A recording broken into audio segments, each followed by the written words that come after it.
quê, Valquíria? Eu sou bem pequenininho, do tamanho do tostão, boto papai no bolso, mamãe no coração. O meu bolso estava furado, mamãe caiu no chão.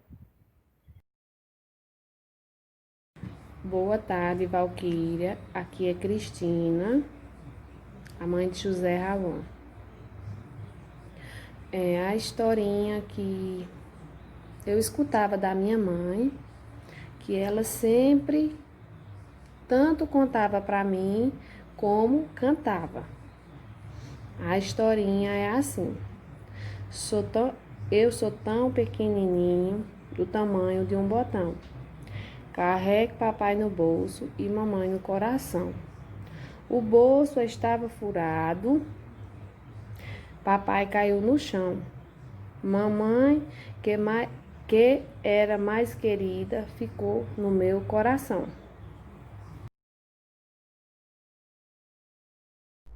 Boa tarde, meu nome é Ayane, sou a mãe de Felipe, a professora dele é Valquíria, ele está no 4º ano, hoje é dia 17/8/2020, Escola Municipal, Povoado de Tamboril. A história que eu contava para ele era mais ou menos assim. Era uma vez 3 porquinhos que moravam em uma floresta.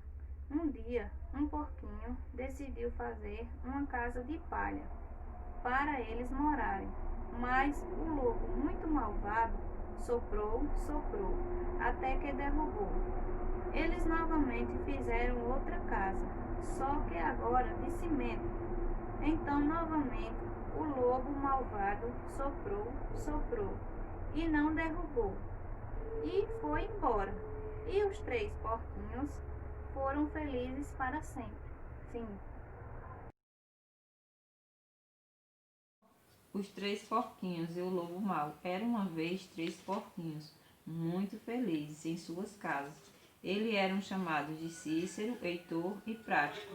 Uma noite o lobo mau apareceu e pediu para entrar na casa de Cícero. E Cícero não abriu. Então ele soprou e a casa caiu. Cícero correu para a casa de Heitor. O lobo mau correu e pediu para entrar. Eles não abriram. O lobo mau soprou, soprou e a casa caiu. Então eles foram para a casa de Prático. O lobo mau soprou, soprou, mas não conseguiu derrubar, porque os 3 porquinhos fizeram a casa mais forte. Então o lobo mau foi embora e eles nunca mais o viram. Boa tarde. Eu escolhi a história de Cinderela. Era uma vez um homem muito rico que tinha uma linda filha. Certo dia, ele ficou viúvo. Pensando no futuro de sua filha, o viúvo rico resolveu casar-se novamente. Infelizmente, acabou casando-se com uma mulher que tinha 2 filhas muito invejosas e más. A partir de então, a menina passou a sofrer muito. Passou a ter de vestir roupas velhas e feias. Teve de trabalhar de madrugada até a noite, lavando e cozinhando. As irmãs faziam de tudo para magoá-la. Como estava sempre suja, suas irmãs passaram a chamá-la de Cinderela. Certo dia, o rei promoveu uma festa que deveria durar 3 dias e convidou todas as moças do reino para que, durante a festa, o seu filho escolhesse uma noiva. Quando souberam da festa, as irmãs de Cinderela ficaram muito contentes e obrigaram a menina a arrumá-las com o mais belo vestido. Cinderela desejava muito ir ao baile, mas não tinha roupa adequada, e além disso, sua madrasta não havia permitido, fazendo-a trabalhar até tarde. Cinderela, então, ficou em casa chorando de tristeza. De repente, eis que surge uma fada madrinha para ajudar Cinderela. A fada transformou seus sapos em um vestido bordado maravilhoso, e de uma abóbora fez surgir uma carruagem linda e luxuosa. Cinderela foi na carruagem, toda contente para o castelo. Ela deveria voltar para casa à meia-noite, hora em que o encanto terminaria. Quando Cinderela chegou ao palácio, todos ficaram encantados com sua beleza. As irmãs não a reconheceram. Tal era sua formosura, o príncipe dançou só com ela. Cinderela estava tão feliz que não percebeu o tempo passar. Quando deu meia-noite, ela saiu correndo da festa. O príncipe tentou acompanhá-la, mas não conseguiu. Na saída, Cinderela acabou perdendo seu sapatinho de cristal.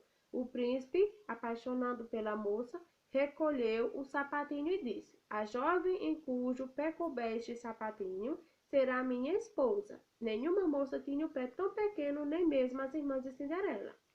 Finalmente, quando chegou a vez de Cinderela calçar o sapatinho, o mesmo lhe serviu perfeitamente, e o príncipe então levou Cinderela ao palácio, onde se casaram e foram felizes para sempre.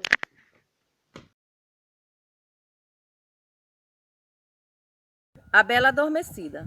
Havia uma menina, como muitas jovens do seu tempo, que andava na escola de covios. Só que essa tinha uma particularidade. Era muito desastrada. Andava sempre no mundo da lua, ou a pensar no rapaz de quem gostava. Um dia, distraída como sempre, chocou contra um poste e desmaiou. Chamaram a ambulância, porque ela estava inconsciente, e levaram ao hospital. O problema é que, por mais que tentasse, não acordava. Passado algum tempo, ficamos a saber que o rapaz tinha ido visitá-la. Esse rapaz era aquele que ela gostava. O rapaz ia lá todos os dias vê-la e falava com ela. Dizia-lhe que amava e que queria muito namorar com ela. No entanto, quando saía dali, não admitia, porque os amigos gozavam. Como se sabe, quando as pessoas estão em coma, ouvem o que se diz e também ouvia tudo o que ele dizia. Um dia, desesperado pela falta de reação por parte de quem tanto gostava, e estando a sós com ela, o rapaz decidiu beijá-la. E ele nem queria acreditar. Ela mexeu-se e uns minutos depois acordou. Ficaram todos espantados com o acontecimento e começaram a perguntar o que tinha feito, porque já tinham tentado de tudo e não tinham conseguido. Vou falar hoje, de 17/8/2020, falar sobre uma história na minha infância. Eu lembro da história do lobisomem, que minha mãe sempre contava para mim e meus irmãos. Diz que era uma lenda que o lobisomem era uma maldição. Tinha um lobisomem, e quando uma família tinha 7 filhas, e no caso o 8º nascesse homem, ele era, no caso, o mais novo, era o mais fraco, mais magro e orelhudo. Aí falava que ele era um pouco parecido com o lobisomem, sabe? Aí, quando ele completava 14 anos, se transformava em um lobisomem na noite de lua cheia. Ele saía assustando e aterrorizando a população. Mas quando ele vai ao cemitério, ele urrava lá, ruivava. Eita. E quando o caso amanhecia ele no cemitério, ele voltava à forma normal, de um garoto de 14 anos.